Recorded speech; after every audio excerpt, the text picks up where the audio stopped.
माध्यमिक examination model question paper solve. Urdu का 3 घंटा का पेपर रहेगा। फुल मार्क्स 90 मार्क्स का। नसरी हिस्सा देखिएगा। सही जवाब चुनकर लिखा। मजमून इब्नुल वक्त किसकी तसनीफ है? डिप्टी नज़ीर अहमद की है। ये टिक मार्क 8 पीस रहेगा। जैसे 2 नंबर में मौलवी अब्दुल हक को किस अलकाब से नवाजा गया था? बाबा उर्दू के नाम से नवाजा गया था। अल्लामा रज़ा अली वैसत की पैदाइश कब हुई? तो 1881। रज़ा अली वैसत के वालिद का नाम बताइए। तो मौलवी शमशाद अली।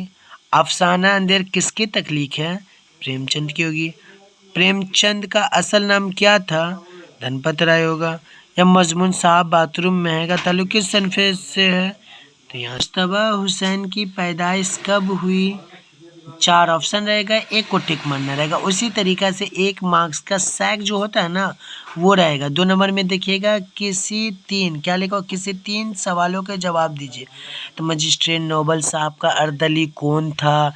या फिर ये जवाब हुआ जानिशार था? या 2 नंबर में तराजिम की अहमियत किसकी लिखी हुई है या किसका तख्लीक है या इसका मालिक कौन है, कौन लिखा है? इस टाइप का जो रहेगा तो ये वाला आंसर होगा मौलवी अब्दुल हक। या फिर रज़ा अली वैसत को गालिब शानी क्यों कहा जाता है? रज़ा अली वैसत गालिब के रंग में गज़लें कहा करते थे, इसलिए उन्हें गालिब शानी कहा जाता है। या फिर रज़ा अली वैसत के 2 मसरूर के नाम बताइए। या 5 नंबर में देखिएगा प्रेमचंद का अफसाना अंधेर के अलावा 4 मशहूर अफसानों के नाम बताइए। तो अगर प्रेमचंद का आपको अफसाना का नाम याद है तो अंधेर के अलावा, अंधेर तो हम लोग के बुक में है, तो अंधेर को छोड़ के कफन हो गया, शतरंज की बाजी हो गई, या बड़े घर की बेटी हो, या हुब्बे वतन होगी वगैरह हो गया। उसी तरीक़ा से 7 × 2 यानी कि 14 मार्क्स का रहेगा। मतलब ये सवाल में से किसी 2 जवाब का। 1 नंबर सदका नवाब शहर के ड्रामा निगारी पर रोशनी डाले, तो ये पूरा लिखिएगा। 2 नंबर में प्रेमचंद की अफसाना निगारी पे तबसरा कीजिए, मतलब प्रेमचंद के बारे में लिखिए, उसके अफसाने के बारे में। प्रेमचंद उर्दू के सबसे बड़े अफसाना निगार है। उनका असल नाम धनपत राय के इब्तदाई अफसानों में कदीम दास्तानों का रंग झलकता। प्रेमचंद ने यही मसाइल के मौजू पर ज़्यादातर अफसाने लिखे। उनके अफसानों में देहात के कामयाब तस्वीरकश। नंबर 3 में देखिएगा इब्नुल वक्त का खुलासा अपनी ज़बान में लिखे।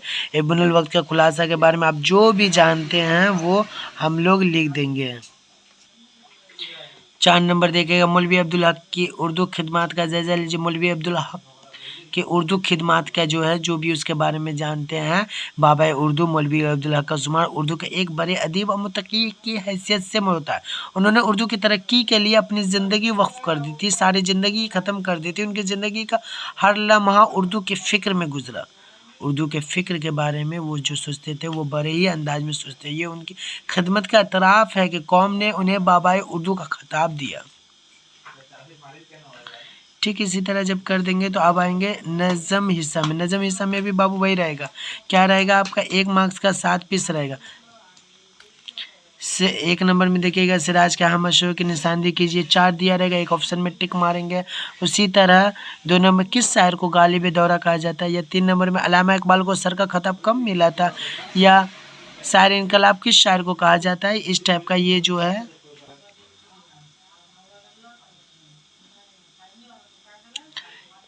1 मार्क्स का 2 पीस रहेगा। किसी 2 सवालों के जवाब दीजिए। मिर्ज़ा गालिब की वफ़ात कब और कहाँ हुई? या फिर अल्लामा इकबाल की नज़म कोशिश ना तमाम के अलावा 4 मशहूर नज़मों के नाम लिखिए। इसी तरीके से जब 6 नंबर सवाल पड़ेगा किसी 2 सवालों के जवाब दीजिए। 6 नंबर सवाल किसी 2 सवालों के जवाब दीजिए। तो नज़म कबर का मरकज़ी ख्याल लिखिए या फिर रुबाई की तशरीह करिए। ये दोनों में से एक का जवाब देना होगा।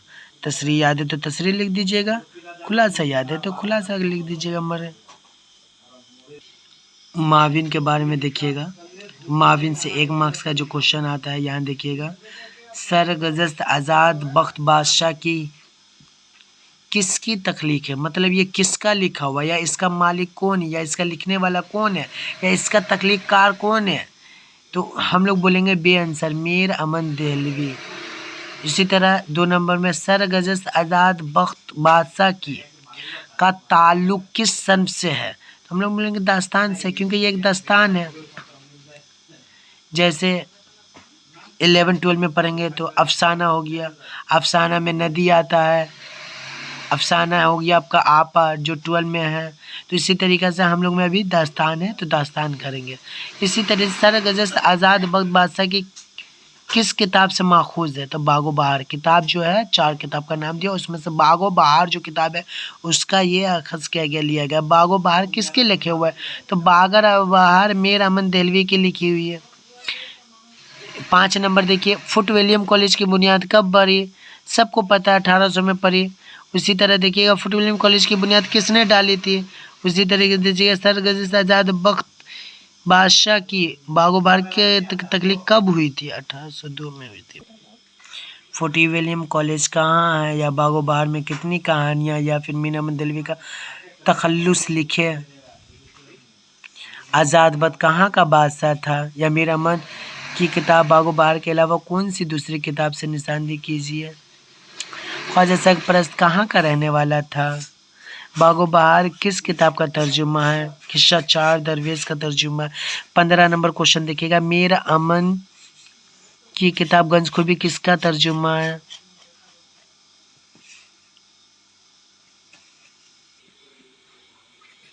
सौदागर बच्चा। 17 नंबर क्वेश्चन, सौदागर बच्चा कौन था, वजीर की बेटी थी। 18 नंबर, डॉक्टर जॉन गिलक्रिस्ट कौन थे। 19 नंबर, फुट विलियम कॉलेज में मीर बहादुर शज़नी की क्या हैसियत थी। कुत्ते के पट्टे में कितने लाल थे।